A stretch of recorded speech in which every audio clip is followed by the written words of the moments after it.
I mentioned the article with Robert Klemko on the Monday Morning Quarterback, where he talks about Kyler Murray and specifically mentions the interview that Kyler Murray did with us at the Super Bowl. And I've mentioned this for a while. I mean, it was awkward. I wasn't quite sure what was going on, but something was going on because his dad was omnipresent there. But Robert Klemko writes, then at an appearance on the Dan Patrick Show, the host brought up spring training, pro football, the possibility of doing both, all of which left Murray visibly uncomfortable. The prep flew out the window. Murray went quiet, stared off camera towards his father, Kevin.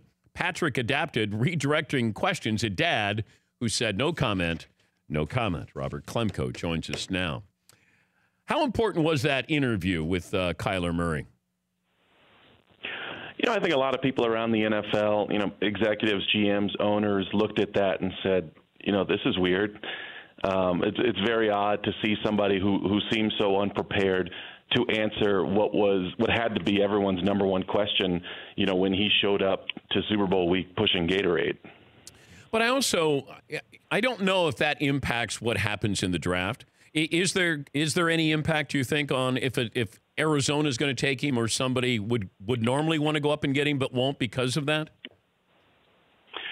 You know, I think that there are teams that might have fallen in love with him as a player who don't love his personality. And that's not just, you know, the interview on the Dan Patrick Show. That's interactions with him and his family at the Combine, during the top 30 visit, you know, going up to places like Texas A&M and OU and talking to people there about, you know, his career.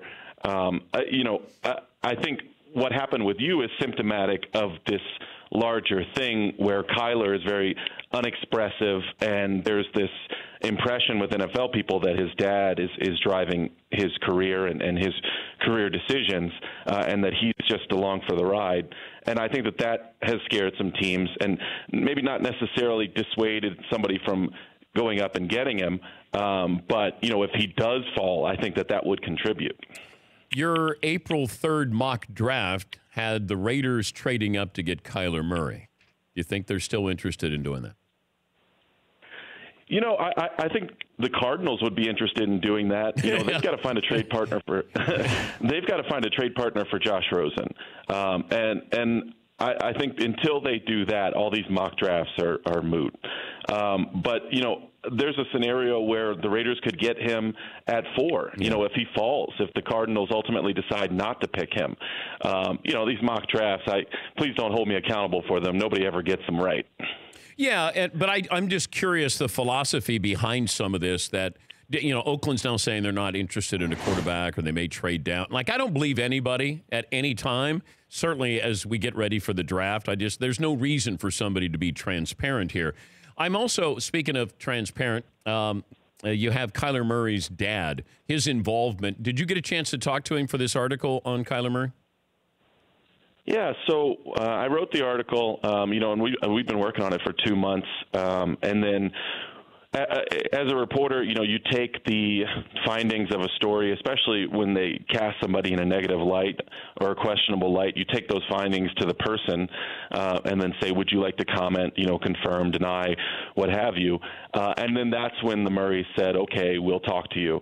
And so I got a chance to briefly interview both Kevin, Missy Murray, and Kyler Murray. So that was kind of their contribution to the story was this effort to refute some of the things that were written. I never heard. We tried to get Kyler Murray on again. I don't know if we will. I hope so.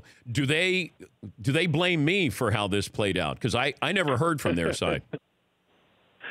No, you know, I think they blame WME, IMG, the marketing people that had them, and I think they probably feel like Kyler was unprepared for that interview, but you know, people who were familiar with that whole process said that he was prepared. It's a big he said, she said. It would shock me that he would not be told going into this whole thing to have some sort of answer for the baseball question, especially at that stage when he hadn't fully committed to football. Yeah, it's weird, and I've said this before. When he came in to our studio there at the Super Bowl, the first thing he said to me is, I hear you're tough. Now, I'd already done an interview with him back in November, and I thought he was, nice, affable. He had some fun with it. But his dad being there, I think, is cannot be overstated. I thought that he was always sort of looking, making sure, he knew where his dad was and, what do I say, not say. And then even that's why I had to go to his dad because Kyler wasn't answering. And I thought, well, let me go to the puppeteer here and say, what about this? No comment, no comment. And then I knew that we were in trouble there. And I was trying to help him a little bit. I just, he didn't want to be helped or couldn't be helped at the time.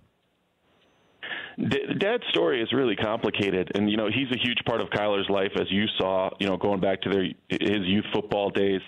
But they run pretty parallel paths. Dad was drafted by the Brewers.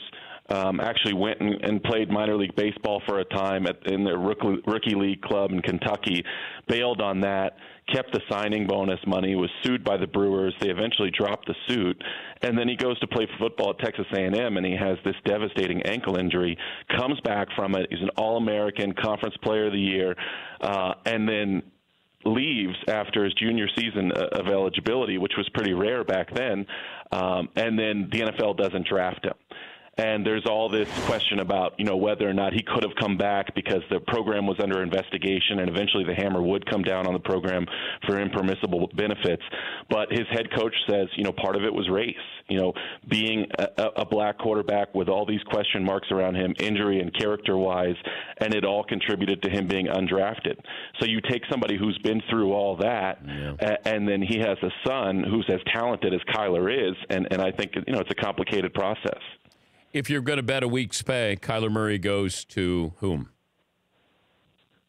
A week's pay. First of all, I would never bet a week's pay. Oh, okay. I think the love affair with Cliff Kingsbury is real. I think that Cliff has always seen Kyler as the perfect quarterback to run his system. And now that he has this opportunity with the number one pick and an NFL team of his own and to finally get this player that he recruited and turned him down, I think that's going to happen. Robert, thank you. Great job with the profile. We appreciate your time. Thanks for having me. That's Robert Klemko, writer for Sports Illustrated, the MMQB, and SI.com with Kyler Murray. What does Kyler Murray really want is the name of the column. For more Dan Patrick Show, tune into Audience Channel 239 on DirecTV. Stream for free on BR Live or download the Dan Patrick Show app.